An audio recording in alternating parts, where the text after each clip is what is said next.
mo barong. Usukol yung kumisa magsinumbagay, patang gawaan ninyo. Di ko na kontrasan.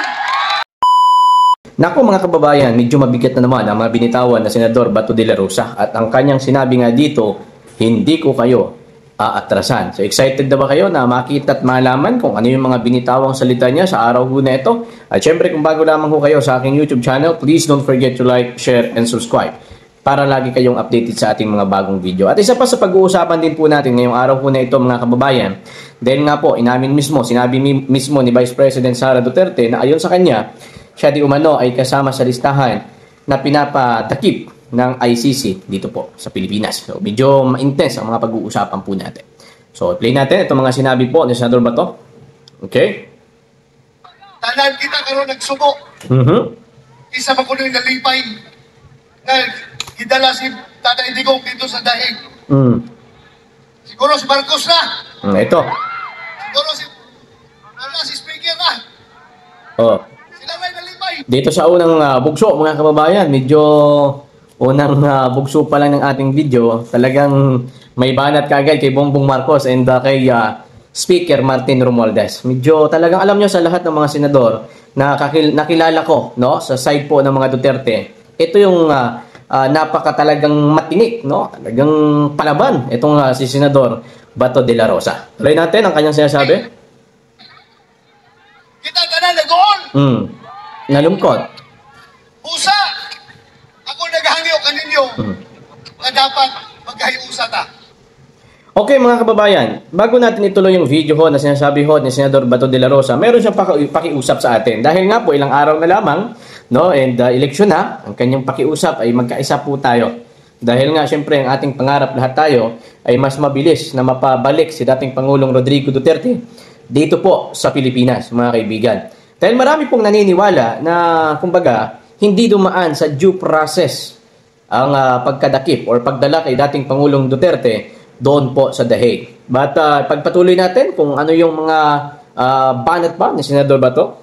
Kerwin Espinosa, Lord, ilahang gituhuan para lang yun himong testigo. Naghahapon ang sa daw, nagdrama-drama, nagpusil-pusil itong buwag. Para inong ko nung ano magkakot mo to? Inunto. Hindi, mga kababayan, alam nyo kasi, si Kerwin Espinosa kasi, tumatakbo yan ng mayor at this time. No? And panahon po kasi ng administrasyon ni former President Duterte, nakulong yan. At ang paghuli dyan, ay pinangunahan din po yan ni dating PNP chief na ngayong senador, itong si Bato de la Rosa. So, nung panahon ni former President, nahuli yan dahil ayun po dito sa mga lumabas sa investigasyon, sa pagbibinta ng pinagbabawal ho na pulburon. Kaya, at this time, napalaya sa administrasyon naman ni Bongbong Marcos. Usap ni gobyernohan ang gituhuan mga Daglord. Ang ibang kulong ang mga tarong ko opisyal. Tarong opisyal tayo ginapawan. Si Colonel Grijaldo. Oo nga. So, sobra na lang pakita mo karon. Sa Quadcom yun. Di na nato madawat. Ako, isip inyong representante sa Senado. Tapang. Representante din sa Mindanao. Ako gayud mo barong. Usukol yung kumisa magsinumbagay, patang gawaan ninyo. Di ko na kontrasan.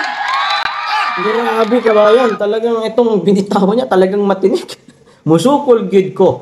Bisan may magsinumbagan pa ta, hindi ko kayo aatrasan. So in Tagalog noon, no matter what happen, in English, no? So talagang lalaban siya.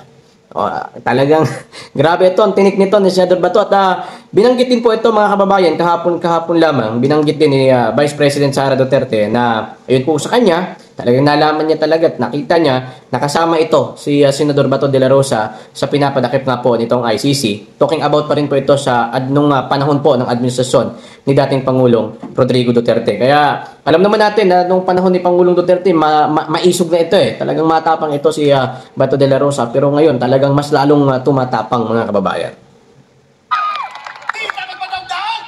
Dami kang grabe.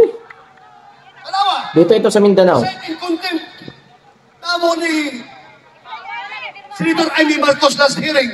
Katong ilang ambasador ko no. Kaya himo-himo na to nila para lang yun siguro nga madala si Presidente sa dahig. I-contempt na mo. Kunya, pagka mag-contempt, wala permahi ang among contempt order. Ipauli. Sa akin na lang Sa akin na lang. Usa ko nagahangyo ginyo. Kabalo si Tatay Digong, wato'y lain nga ipangandoy. Ako po ang kong niyo ha, pagkahumo sa iyang 6 years nga pagka-presidente. Duawa ang iyang balay dito sa Davao. Totoo yan. Kung usay Kasi ako, sitwasyon. pumunta din ako dito sa bahay ni dating Pangulong Duterte. Talagang napakasimple. Talagang walang ka-arte-arte. No? Dito, tingnan nyo naman kabayan sa social media. Until now, simula noong haka-haka, no? May mga balita at the time, na di umano, itong susugurin, ang bahay ni former President Duterte. Simula po noon, napakarami na po ng tao doon, araw-araw, doon sa bahay po ni dating Pangulong Rodrigo Duterte. Perti mo rin hapon, wag yung mausap. Yagin na nag-presidente for 6 years. Maangkon ko, mas gwapo pa akong balay. Sa balay ni Tatay Digong. Ngayon ba siya, sagdi lang batog, gwapo yung balay. Kaya ako, mayor naman ko. Ikaw, police man ka. Kabalay, yung gwapo. Yaga-yaga ko na. Pero, kantong gihimo niya nga war on drugs. Ang katuyuan ko niya, malo man siguro mo sa katuyuan, di ba? Ito na yan. Sa katuyuan. Nakita niya, ningon siya, pagkadaog niya pagka-presidente, gingnan ko niya, bato, tanawa na ko ng sitwasyon. Ang mga kabataan, mura nagbuang, partidikana ng adik. Usugot, pagka nga maabot ang panahon, nga mga kapatanunan, maglakaw-lakaw din ha, nga mura nag-zombie. Zombie na, kinadaot na sa droga. Usugot, baka? Alam niyo mga kababayan ko, naging isa sa dahilan kung bakit itong mga anti-Duterte ay mas gustong-gusto nila na talagang si former President Duterte ay madala doon sa dahig, doon sa ICC. Alam niyo, isa talaga sa pinakadahilan noon dahil doon sa ginawa niyang war on drugs. Pero, gaya ng aking sinabi, nung panahon po ni dating Pangulong Duterte, isa po kami noon sa nagsisurvey, no? Sinusurvey namin, hindi lamang sa Mindanao, hindi din lahat po. Luzon, Visayas, and Mindanao. Kasi nga po, bilang isa sa talagang gustong malaman kung ano yung sigaw ng sambayan ng Pilipino, kung pag-uusapan natin ang war on drugs ng Duterte administration. Alam nyo, that time, nung kasagsagan ng kanyang pamumuno at kasagsagan din na pinapatupad ang war on drugs po dito sa ating bansang Pilipinas, nasa 80 to 90 hanggang 95% po ng ating mga kababayan ay pumapabor sa war on drugs ng Duterte administration. Actually, nagawan ko na ito ng reaction video kahapon dahil kaso nga lang, ang nangyari, medyo pangit. Kaya inulit ko lang mga kababayan. Medyo pangit ang naging resulta, may iko. Kaya inulit ko lang itong ating usapan at this time. So, nung panahon talaga ni Pangulong Duterte ng war on drugs, talagang gustong-gusto yan ng mga tao. Nag-survey kami dyan sa Baclaran, sa Divisoria that time. Bago maupo itong si Bongbong Marcos, bago mag-election 2022 at kasagsagan ni Pangulong Duterte, nag-survey kami kung ano ba yung reaction nila sa war on drugs. Alam nyo, sabi nila, gustong-gusto talaga nila yung war on drugs ng Duterte administration because yung mga addict daw, no, yung mga gumagamit ng pulburon, nagtatago ho sila. At yung iba natatakot, yung iba talaga dahil nga natatakot silang makatok, no? So, nagsipagsuko ho sila. Kaya nga panahon ni Pangulong Duterte, doon din yung nangyari na talagang punong-puno ang kulungan. At pagkatapos po ng termino ni Pangulong Duterte, diyan na lumabas na napakaraming testimonya mga kababayan na dahil kay Pangulong Duterte, talagang nagbago sila, no? Kaya marami pong mga gumagamit noon ng pinagbabawal na pulburon mga kababayan and talagang bagong buhay dahil nga po sa talagang nung pinalagana po ni Pangulong Duterte ang war on drugs. At isa pa, nung tumatakbo si Pangulong, itong ating kasulukuyang Pangulo mga kababayan si Bongbong Marcos, nung tumatakbo yan, bilang, nung 2022, bilang magiging Pangulo ng ating bansang Pilipinas, isa yan sa tanong. Tanong yan kasi yung tanong doon, even doon sa SMNI, nung may mga debate, kasi alam naman natin, walang ibang debate na pinuntahan si Bongbong Marcos that time, bukod tangi itong SMNI. No? So, nag-imbita correct me if I'm wrong, ang GMA, kasi parang isa lang sa network na yan, parang ABS-CBN or GMA, nag-imbita, and hindi po yan pinuntahan ni Bongbong Marcos. Ang kanya bukod tanging pinuntahan that time ay ang SMNI. Kaya ang isa po sa napag-usapan doon, ang akin talagang hindi makakalimutan na napag-usapan doon po sa debate, mga kababayan, war on drugs, kung ito ba ipagpapatuloy kapag sila'y naupo, at saka kapag sila ba'y naupo, papapasukin nila yung ICC to investigate the war on drugs ng Duterte administration. So, tandang-tanda ko pa that time, na kapag sinabi ng yung mga nagtatanong doon, kapag ikaw ang maupo, Mr. Marcos, ipagpapatuloy mo ba itong war on drugs na nasimula ng Duterte administration? Anong sabi niya? Yes! Dahil alam naman natin, sinasabi niya nga, maganda talaga ang naidulot ng war on drugs. Ipagpatuloy, continuity ng Duterte administration. Hindi lamang po war on drugs, nabanggit din po doon ang build. Hindi ko alam kung ano na nangyari sa build ngayon. Dahil yung MRT7, kapag mapadaan po kayo doon, medyo yung mga ano doon, yung mga nasimulan ng pandemya, nung kasagsagan ng pandemya, yung build ng Duterte administration, ngayon kinakalawang na yung mga bakal doon. Diba? At saka yung LRT1 from Baclaran to Cavite, mga kababayan, hindi na nadugtungan yung girder. Kung hanggang saan lang nung panahon ni Pangulong Duterte, hanggang dun lang ngayon. Although nai-operate nila kasi nga po konti na lang yung mga ano nun mga nasa 95% na matatapos na yung hanggang doon sa Parañaque. So, yun, hindi na nadugtungan yung girder mga kababayan diyan sa LRT1 from Baclaran to Cavite. So, nakakalungkot at yung ICC, papayagan mo ba kapag ikaw ay manalo? Sabi, hindi, walang jurisdiction ng ICC sa Pilipinas. Nung naupo na, 3 taon pa lang, putik, nandun na si Pangulong Duterte sa Dahig, mga kababayan. Yung 20 pesos na bigas, mga kababayan, bahala na kayo kung mangyayari pa ba yan. Kasi sabi nila, magpapatupad daw sila ng 20 pesos na bigas, pero doon sa Visayas. Ay, ambot ni mo bongbong. Tuloy natin ang sinasabi ni Bato. Pagdili, sir, di kong sugot. Ah. Ikaw mo sugot baka na ang mga lugar doon na ng mga probinsya, diri sa atong nasod, na kontrolado na sa mga daglord. Sila na magdesisyon kinsa pwede mamahimong gobernador, congressman, mayor, konsihal tungod sa kadaghan nilang kwarta nagikan sa illegal nga droga. Sila na ang makapagdesisyon kung kinsa pwede. So, hapit na ta mamahimong narco state. Kung sabot sa narco state, ang usa ka nasod nga gikontrol na sa droga. Totoo yan. Dili na ang nasod ang nagkontrol sa droga, kundi ang droga na nagkontrol sa nasod. Musugod ba ka niya na? Hindi na nagisir. Kamu, musugod mo! Hindi sila mapayag. Musa, ihimo niya, sige, mag-war on drugs ha. Bigyan nato ni tanan mga pistihan eh. Bigyan natin Mao to, mga ano. gipalitan na mo. Gihimo niya ang tanan para pagmalinawon ang nasod. Totoo yun. After 6 months sa among war on drugs, kung sinita mo, bisag asa ko maglakaw-lakaw sa Tibok, Metro Manila, adto ko sa Batondo, adto ko sa Payata, sa Quezon City, bisag asa ko mo adto, o sa sulti sa mga tao. Ngayon ng mga tao, sir, dagan kayong salamat sa gihimo niyong war on drugs, tungod kay kaniadto, hadlok may mugawa sa among panimalay, kay dagan kayo nagkalat nga mga adik, mga puser, mga kriminal. Pero karon baliktad na, sir. Kami na naglakaw-lakaw sa kalsada, ang mga adik o mga kriminal, nagsipagtago na, nagsipaglayasan na, sir. Tungkol kayo nahadlok sa inyo. Palakpak na sinilan! Tapos ngayon mga kababayan, napansin naman po natin na yan sa social media, nakikita nyo rin naman yan eh.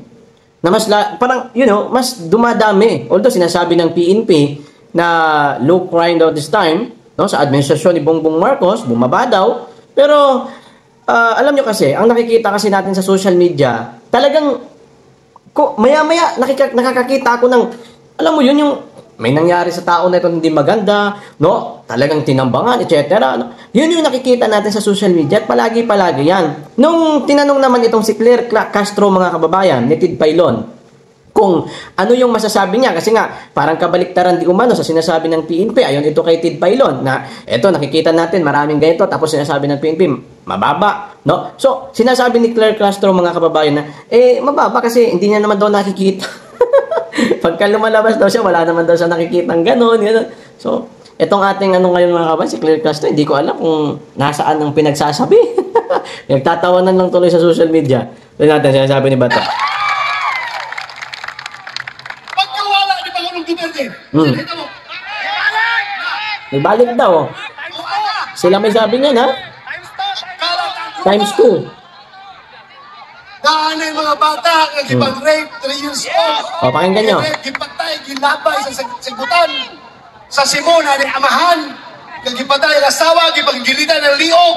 Sa mga anak na tulukabog, patay tanan. Si Bato de la Rosa na mismo nagsabi na pagkatapos ng termino ni Pangulong Duterte, yan, nagnibalik. Ibig sabihin, nung panahon ng time nila, kasi nga, Bisaya itong salita ni Senador Bato, pag nung panahon nila, okay pa, takot yung mga gumagawa ng hindi ka nais-nais, ngayon, nibalik. Siya na mismo nagsabi niya, no? Senador Bato. O, nang pagkatapos ng termino ni Pangulong Duterte. O, tuloy natin ha. Daghana, nagkalat ang krimen. Kung karon. Daghana, siya na may sabi. Karon ka ng kidnapping. Sobra na, grabe ang kidnapping ko. Wala mo kibalo. Ang kidnapping karon, daghana kayo mga dagko, mga magnet dito Ano sa ba itong Manila. mga sinasabi ni Senador Bato de la Rosa? Talagang kasiraan talaga ito lahat sa administrasyon ni Bongbong Marcos. Diba? Doon pa lang sa sinabi niya, nibalik eh. Nagbalikan. O, tapos nabanggit niya pa talking about the kidnapping. Sinabi niya, Nagipang-kidnap o gipatay pa. Kay nga no, kada indicator na di na mahadlok ang mga kriminal sa atong gobyerno. totoo yan. So sa ako na lang ni. Ako naghangyo ganinyo. Bakit inyo kami suportahan tungkol kay wala na mo gihimo ni Pangulong Duterte ito para kami mudato, para kami magkakwarta. Gihimo na mo itong war on drugs para masalba ang kinabukasan sa atong mga kabatanunan. Totoo yan. Totoo yan. Gihimo na mo to Totoo para yan. dili mamahimong narco-state ang Pilipinas. Kasi alam nyo mga kababayan, alam nyo, yung nakakainis kasi dito, yung mas, alam mo yon, yung mas binibigyan nila ng, tawag nito, ano bang Tagalog nito, mas binibigyan nila ng pansin, etong mga gumagawa ho ng mga hindi ka nais-nais. O lalo-lalo na yung mga gumagamit ng pulburon. Totoo yan. Alam nyo ba sinabi ni Cathy Binag nung nagkasama-sama kami doon sa Maynila? Sinabi ni Cathy Binag na sana ang mas bigyan nyo ng pansin yung mga nagiging biktima nitong gumagamit ng pinagbabawal na pulburon. Hindi yung mga gumagamit ng pulburon na nadadalit na, yun nga, nung panahon ng war on drugs. Kasi yung, alam nyo kasi, yung paggamit kasi ng pulburon, choice ng tao yan. Totoo yun yung sinabi ni Cathy Binag. Pero yung bata na ginawa ng hindi ka nais-nais, hindi choice ng bata yun. 'Di ba? Bawal kasi natin banggitin yung words na ano, 'di ba? Dito po sa ating YT, medyo mahigpit si YT. So ngayon mga kababayan, ang sinabi po ni Cathy Binag that time nung nagkasama-sama po kami sa Maynila, yung paggamit ng pulburon ng isang tao, choice niya 'yan. Pero yung bata na ginawa ng hindi maganda, ng gumagamit ng pulburon, hindi po choice ng bata 'yan. Kaya sino yung mas dapat bigyan mo ng pansin? Yung bata na hindi niya choice na ginawa sa kanya yon ang gumagamit na pulburon, or yung gumagamit na pulburon na choice niya naman yun bago siya gumamit. 'Di ba? Kaya ngayon yung nangyari kay Pangulong Duterte, tapos binabalita na libo-libo di umano ang nasawi nung war on drugs ng Duterte administration. Pagdating doon, ilan lang, 40 ang nasa listahan ho nila. O, nasaan yung sinasabi na libo-libo? O, yan yung totoong fake news. Di ba? O, etong tuloy natin tong sinasabi ni Bato de la Rosa. Karon unsay ilang gibalos ang President Duterte. Ito na. Ilang gibiyahe, ilang gibalhog dito sa dahig. Inaana ba ta mga Pilipino? Ang atong kapwa Pilipino, ug sa Tagalog pa, ipagkanulo natin sa mga dayuhan. Di ba? Sulti sa itong konstitusyon, the primary duty of the government is to serve and protect the people. Dipisahan niyo mo ang imong mga katawan. Dili ni mo ihatag sa mga banyaga. Kung doon na siya isala, mag-file mo kaso diri sa itong mga korte. Ito na. Kaya na ni Pangulong Duterte. Ngano mo na sa mga-file ng kaso? Tungod kay wala silang ebidensya. Ito na mga kababayan, ang sinasabi ho, palagi-palagi po ng mga solid na sumusuporta kay Pangulong Duterte. Okay? Dahil kung sa tingin naman talaga nila na mayroong kasalanan si Pangulong Duterte, mag-file sila ng kaso. Sinabi na rin ni Senador Bato, dito sa Pilipinas at tubangon niya ni Pangulong Duterte. Pero dahil nga, wala silang matibay na ebidensya, yung kay Senador Bato de la Rosa, di ba? O, kaya siguro ginawa nila ng paraan doon, mga kaibigan. O, tuloy na. Maganda ang himo ng mga tambalos-los na. Isa ko sa ulag yaw-yaw. Dili madawat ang ilang kaso sa korte tungod kay kulang sa ebidensya. Ang uban nga ilang gipang-claim, nga gipang-patay ko no. Buhay pa. Naghilag-hilag na. Buhay pa ko, ano nga mo ko picture diha, yapin mo ko ng patay. Yan sa Facebook na Ano? Pakita lang picture para panghila dito sa taga-ICC. Ang mga taga-ICC mo, mga uplok ng dagko, ito umon. Mga ugog. Mga higala, ako, maghangyo pa ninyo, isa pa ka-request. Unta, ako hangyon kamuntanan. Sa kitantanan, atong usa man sa kuanyuan na pangaji. Pangamuyo, pagdasal. Mga liyupo, mga jita, mga jit, bulanon mo kuna. Kung anong mga liyubuta, mag-ampo ta sa labaw magkagagahom. Naunta, si President Duterte makauli na. Yes. Mag-ampo ta, naunta, tagaan sa labaw natin na si magkagagahom. Pangulong Duterte Si President makauli na. Duterte o igong paglawas. Unta ang iyang health, ang iyang panglawas, piskay pirmi para malusutan niya ng mga pagsubok, mga trials, ng mga pagsulay na yatubang niya karon. Daghang kayong salamat! Bring him home! Dami tao kabayan, oh. Kita niyo yung bumaba. Grabe. Bring him home! Daghang salamat kanyo tanan. Mga Grabe, higala, dami. one of the best senators from Mindanao, Senator Ronald Bato de la Rosa! Okay, mga kababayan, ulitin natin. Ilang araw na lang ba ang natitira bagong eleksyon? Parang ano na lang yata? Ano na ba tayo ngayon? 20... Ano na ba tayo ngayon? 20... 28... 29, 30, 31, 32... 30... 1, 2, 3, 4, 5, 6, 7, 8, 9, 10, 11, 12. 13 days na lang mga kababayan. 13 days na lang. 12 days na lang halos na ano. Ilang ano na lang yan. So, malapit na tayong mamili. Gaya ng aking sinabi, paulit-ulit kong sinasabi sa vlog natin, ang iyong boto po this coming election, kung talagang gusto mo na maging presidente si Inday, sa darating ho na halalan 2028, bumuto ng straight PDP mga kababayan. Kung gusto mo na mapauwi dito sa kaagad sa Pilipinas ang dating Pangulong Duterte, bumuto ng straight PDP. Diba? So, Duterte din yan, 10 yan sila. Then, bahala na kayo sa dalawa kung sinong iboto nyo, mga kababayan. Bahala na kayo kung sinong iboto nyo sa dalawa. Basta yung 10, dapat straight natin yan. No? Ay yung pinaka-importante talaga dyan, mga kababayan. And, yung nabanggit ko po kanina mga kababayan, ito yon. Although nasa balita na rin ito na medyo panis na itong huli. Dahil nga po, kahapon lamang po ito mga kababayan. Ayan no. Ito po yung balita ng 1015 Brigada News FM Sorsogon. Although binalita nito sa mga sa mga national TV. And marami na po nag-post nito. Trending na rin ito yung mga video nito mga kababayan na sinabi nga po, ayan no.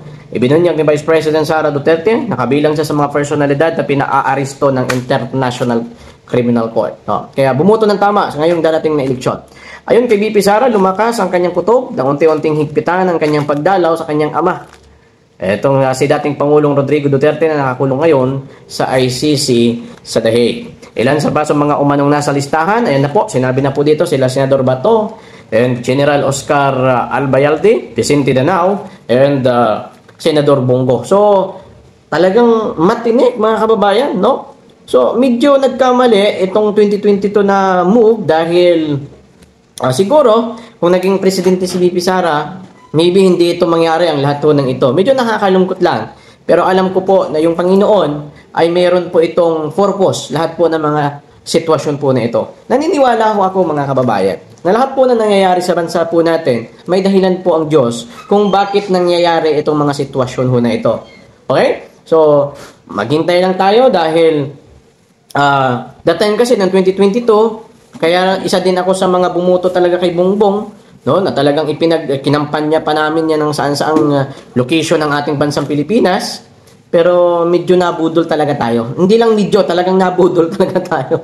'Di ba? Kasi ang administrasyon ni Bongbong Marcos kasi at this time, pansinin niyo, nakabase sila kung papaano, 'di ba? Pansinin niyo yung balita, Quadcom, 'di ba? Tricom, yung pagpapaimbestiga sa aming mga vlogger, no? Doon sila nakapokus no? Quadcom, Tricom, ano pa bang mga kumkum diyan? Ang doon sa doon pa sa papaano. Talagang nakapokus sila, lahat ng connection sa mga Duterte, doon sila nakapokus mga kababayan. Yung Tricom naman, ginawa talaga yan para sa mga vlogger to investigate daw yung fake news. Papaano daw supilin yung fake news mga kababayan. Pero alam niyo yung mga fake news talaga na gumagawa ng fake newsan? Yung mga vlogger ngayon ni Bongbong Marcos, mga kababayan, na dati ko yan mga kasama. Yan. Talagang grabe gumawa ng fake news din laban kay VP Sara Duterte. Oh, totoo yan. Yung, alam nyo, marami dyan sa mga sumusuporta kay Bongbong Marcos na mga vlogger, mga kilala ko yan, mga kasama ko dati yan. way back 2019 hanggang 2022, mga kasama ko yan sila. Totoo yan. Kaso nga lang, hindi ko alam sa anong dahilan nila kasi panahon naman ng 2019, lahat naman kami sumusuporta kay Pangulong Duterte. Pinupuri namin yung war on drugs, no? Dahil nakita naman nila na yun talaga ang reaksyon. Ngayon, against na sila sa war on drugs. Ang kikitid ng mga utak nito mga kasama ko ng mga vlogger dati, mga ob-ob, mga koploks, na mga siraulo na, 'di ba? Kinain niyo yung mga prinsipyo niyo. Noon panahon ni Pangulong Duterte, supporters kayo ni Pangulong Duterte. Tapos pinupuri niyo yung war on drugs. Ngayon, ayaw niyo na sa war on drugs na ginawa noon ni Pangulong Duterte, na which is pinuri niyo siya dahil doon. 'Di ba? Sabagay, talking about money kasi, no? Talagang money is the root of all evil talaga mga kababayan. Kaya ingat-ingat po tayo. Alam niyo po, kapag hindi ko matibay ang iyong prinsipyo, kaya pong baguhin ng pera yan. Katulad ng mga kasama ko dati. Di ba? Yung talagang binabanatan nila yon, yung mga umaatake kay Pangulong Duterte. Ngayon, yung umaatake kay Pangulong Duterte, yun ang ginagamit na nila to attack kay former president, kay BP Sara, kay Pulong, kay Baste. Lahat na ho, mga kababayan. Kaya nga, alam nyo, talagang mag-ingat talaga tayo dyan sa mga koploks na yan. Isa pa yan si Peebles. Pangalanan natin, si Peebles. Yung bating huna yan, mga kababayan. O ito, totoo naman yung sinasabi ko. Hindi ko po inaano yung mga pero talagang itong sasabihin ko sa inyo. Kasama ho namin yan, si Peebles, mga kababayan. Alam nyo, ilang araw po bago bumaliktad yan, kasama namin yan doon sa Maynila Binanat-banatan pa nga si Lisa niyan binanat-banatan pa nga si Bongbong niyan Tapos nabalitaan ko, after, siguro isang linggo, nung binanat-banatan niya, araw-araw nun, tapos before siya bumaliktad, isang linggo before siya bumaliktad, bumanat pa yan, tapos bigla na lang namin nalaman, bumaliktad na. Binanatan na si BP Sara. Alam nyo, pag sumuporta kasi kayo sa mga Duterte, huwag kayong mag-expect na bibibibihin kayo dito. Hindi ganoon ang mga Duterte. Kung gusto nyo sumuporta kayo kasi ang ginagawa naman nila, totoo naman sa taong bayan Diba? Gusto kasi siguro ng mga kuploks na yan, i-treat kayo na biri special. Tapos kailangan nyo siguro ng pera. Hindi ho nagbabayad ang mga Duterte sa sino mga vlogger. Yan po tatandaan po ninyo. Ganyan po yan sila. Hindi po yan. Hindi katulad ng mga the junior dyan. Sabi nga ng mga kasama ko dati, pasensya na bro, trabaho lang, kailangan ko ng pera. Totoo talaga yan. Totoo talaga yan. Dahil yung mga kasama ko po dati, na mga vlogger, alam nyo, although okay naman kami pag nakikita-kita kami dahil nga siyempre may mga pinagsamahan din naman kami matagal na panahon. Alam nyo, merong lumapit sa akin na vlogger na ngayon nasa kay Marcos. Anong sabi niya sa akin? Sabi niya, Brad, pasensya ka na, kailangan ko ng pera. Wala may pamilya ako. Tragis na yan. Mabuhay ka naman kapag ikaw sumusuporta kay Pangulong dito sa mga Duterte. Diba? Dahil lang sa pera, babaliktad ka. Yun lang ba yung basihan mo para maraming tao na malason sa pinagsasabi mo? Ngayon, na siya? Bumabatikos na siya kay Pangulong Duterte, kay BP Sara, kay Pulong, kay Baste, lahat na. Bisaya din yan taga dito din yan sa Mindanao, mga kababayan. Yun yung nakakalungkot, no? Pero, basta gaya ng sinabi ko, hintayin natin, and God's will, mga kababayan, na sa BP Sara, ang maupo bilang Pangulo sa darating po na 2028. Although, medyo, alam nyo naman, may impeachment diba? Pagkatapos ng eleksyon, impeachment na po. So, kaya nga gaya ng sinabi ko, siguraduhin nyo yung boto nyo mga kababayan. Dahil kapag katambalos-los na naman po ang maupo bilang Pangulo ng Pilipinas sa 2028, wala na, finish na. Putrages, ang tagal ho natin na panahon na maghintay po tayo mga kababayan. Okay? Another 6 years. 6 years plus 3. Ilang taon pa yan? 6, 7, 8, 9 years pa tayong maghihintay kapag katambalos-los na naman ang maging Pangulo sa 2028 mga kababayan. Yun yung nakakalungkot. Kaya siguraduhin nyo yung buto nyo kung mahal nyo yung mga anak nyo, kung mahal nyo yung mga apo nyo, kung mahal nyo yung mga susunod at iisiniisip nyo yung mga susunod na henerasyon. Yan yung siguraduhin po ninyo. Dahil kapag tambalos-los, ambot na lang. Tagal pa niyan mga kababayan. Siguraduhin nyo para hindi ma-impeach yung pinakamamahal natin na Vice President Sara Duterte. Alam natin, nagagawin ho nila ang lahat para matanggal si BP Sara bilang pangalawang Pangulo ng Pilipinas. Dahil nga naman, balakid ito sa pagdating po ng 2028 sa kung ano man ang kanilang mga plano sa 2028, no? Kasi siyempre gusto niyan, alam naman natin kapag naging Pangulo si BP, talagang sabi nga, lintik lang walang ganting. Di ba? Hindi ko alam nyo, ini-imagine ko nga ngayon, hindi ko alam kung saan magtatago yan sila kapag naging Pangulo si BP. Kasi alam talaga natin, napakaraming violation mga kababayan. At saka, nung pag-read po sa, ito last na to sabi po nila, iniimbestigahan nila yung mga fake news. Binabalaan din nila yung mga gumagawa ng fake news. Pero alam nyo, tama yung sinabi ni Banat Bay nung 2 days ago, mga kababayan, na sino ba yung number 1 na nagpapakalat ng fake news? Kasi nung nagkaroon po ng pag-read po doon sa KOGC, hindi ako member ng KOGC, paalala ko lang po, hindi ako membro ng KOGC, mga kababayan.